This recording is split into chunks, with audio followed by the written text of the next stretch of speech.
Hey there.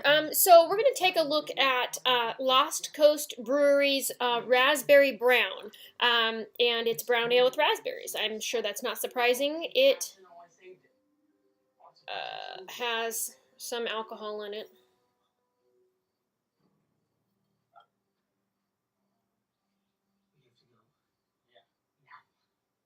but we don't get to know how much. Surprise! Okay, so Lost Coast is out of maybe there's just no information on here. Eureka, California. Um,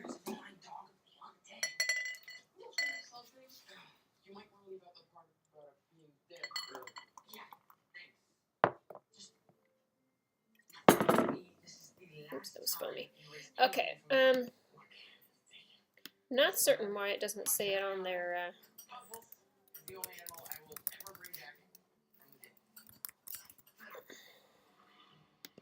Okay. Alrighty. So, aroma. Oh, wow. It's very distinctly raspberry-y.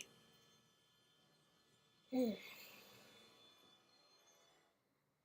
of soapy. Actually, I had to make sure that that's what I was smelling. But that might be the fruitiness of the of the of the of the beer. Sorry, I got distracted. It looks like it's 5% alcohol by volume, and so it is infused with real raspberries. So, other than that, it's malty. Yeah, it smells like a brown ale. Boy, that raspberry is really intense. I can't wait to taste this. So appearance-wise, you're on the back. Oh, maybe there's a little bit of light back there. Only a little bit. Anyway, it's definitely brown. Beautifully brown, poured with a nice head. Little bit of rockiness going on there. I can't see bubbles or determine if it's clear, actually. I think it's pretty crystal clear. But I don't see bubbles. Flavor. Oh, this light is very bright. Oops, wrong way. There we go.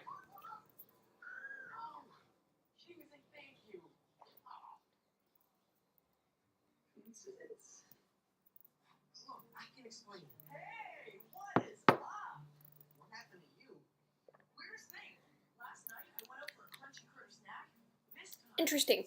I still contend that it tastes. Well, no, I contend. No.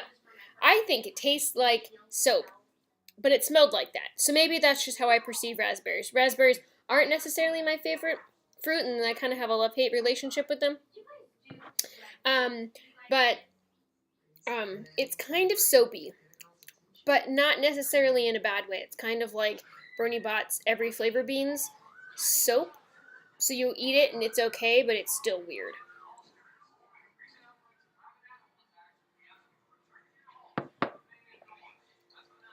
There's a lot of great brown ale qualities in this beer that I'm finding very enjoyable. And then it just kind of has this hint of soapiness, raspberryness going on.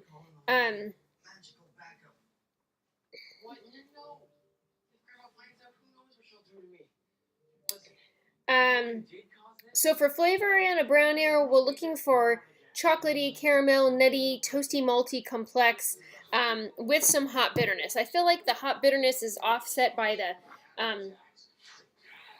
fruitiness.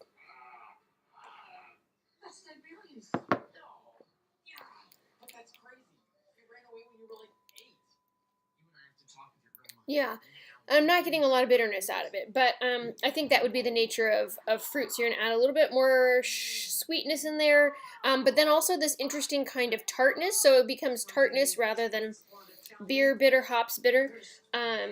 Anyway, but the maltiness that's going on, so it's described as a chocolatey porter, not a chocolate porter, but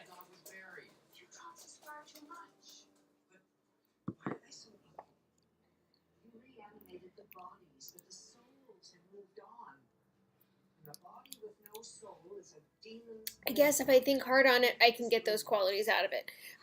But I feel like it's very light, and probably was decidedly hoppy before becoming a raspberry infusion. Um, but it's balanced. It's very drinkable. And the raspberry fruitiness, I think, if people for people who like fruit beers or want like a lighter um, fruit flavor after their beer, this is a good beer to drink. It kind of reminds me of Hint water. That's like, it doesn't have any sweetener in it. It's like regular water, but it tastes like these various flavors: blackberry, raspberry, cucumber, watermelon, etc. I don't know what they put in it to make it taste like that. It has no color, no sugar, no things, but it has this hint of flavor. And this is kind of how I think of this beer. So it's beer, but it's raspberry-y, which I'm perceiving as soapiness because raspberries. But anyway, good beer. Lost Coast puts out some great stuff, so I was excited to give this a try. And I think it's perfect for the season, going into the, to have some nice, fresh, lighter, fruity beers available. So this is awesome. Anyway, so if this is something that you have tried, please share with me down below what you thought about it, where you were able to find it. A friend of mine brought me this, hoping that some of the beers that she picked up I hadn't tried yet. So thank you very much, Holly. I appreciate it. And cheers to you. And thank you so much for watching. Have a good night.